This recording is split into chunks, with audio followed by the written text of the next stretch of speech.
Hello, everyone. It was August 5th, 2010, in the Atacama Desert in Chile. This desert is one of the driest and hottest places on Earth. Under the desert, there was an old copper and gold mine. It was called the San Jose Mine. 33 miners went to work that day.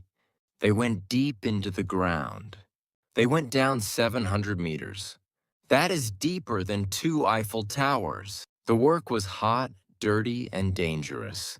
Suddenly, around 2 p.m., they heard a terrible sound. Boom! It sounded like a bomb.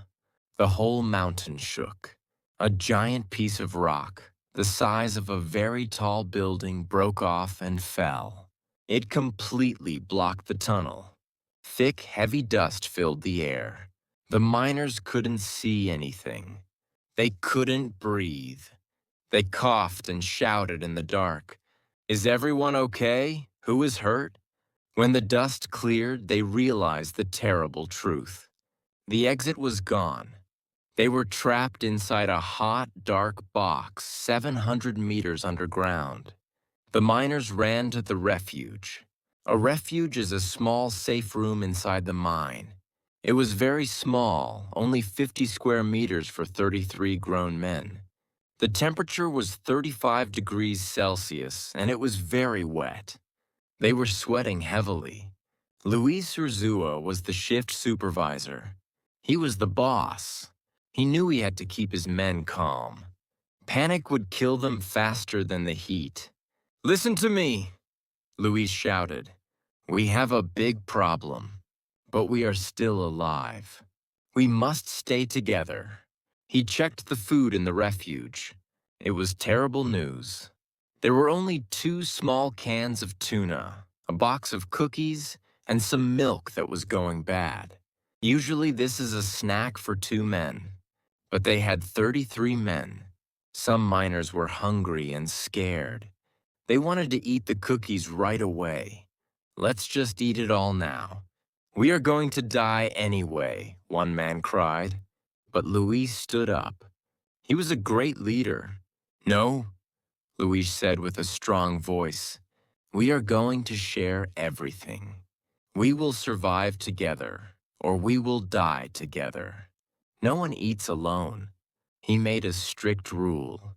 They would eat only once every 48 hours. And what was the meal? 2 tiny cookies and 1 small spoonful of tuna.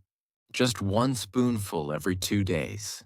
It was a terrible diet, but it kept them alive. Above the ground, their families were crying. Wives, mothers, and children came to the mine. They set up tents. They called it Camp Hope. The families shouted at the mine owners and the government. "Find our men, don't give up." The Chilean government started drilling holes into the ground. They used giant drill machines to look for the miners. But finding a small room 700 meters underground is like finding a needle in a haystack. Underground, the men were starving. They were losing weight very fast. Some lost 10 kilograms, some lost 20 kilograms. It was totally dark. They used the batteries of their trucks to keep the lights on. 10 days passed. 15 days passed. They felt weak. They started to write goodbye letters to their families in the dark. "My beautiful wife, please take care of our children. I love you." Then, on day 17, they heard a new sound. Brrr! It was not the sound of falling rocks. It was a mechanical sound. "Listen, what is that?" one miner whispered. "It's a drill. They are looking for us." Suddenly, the metal drill broke through the ceiling of their small room. The miners went crazy. They hugged each other. They kissed the dirty metal drill. They cried tears of joy. The miners knew the drill would go back up to the surface soon. They had to tell the world they were alive. One miner grabbed a piece of paper and a red pen. He quickly wrote a simple message in Spanish. They taped the paper to the drill and hit it with a hammer to signal the rescue team. Above the ground, the rescue workers pulled the drill up. They saw the piece of paper. The president of Chile held up the red message for the TV cameras. The families at Camp Hope screamed and cried. The whole country of Chile celebrated. The world finally knew all 33 men were alive. Through that small drill hole, the rescue team sent down food, water, clean clothes, and medicine. They even sent down small cameras so the miners could talk to their families on a screen. But giving them food was the easy part. Getting them out was incredibly difficult. The engineers had to drill a hole big enough for a man. It took weeks. Finally, after 69 days in the dark, the rescue day arrived. The engineers built a special rescue capsule. It was shaped like a bullet. They named it Phoenix, the magical bird that rises from the ashes. The capsule was very narrow. It was only 54 centimeters wide. The capsule went down the deep, dark hole.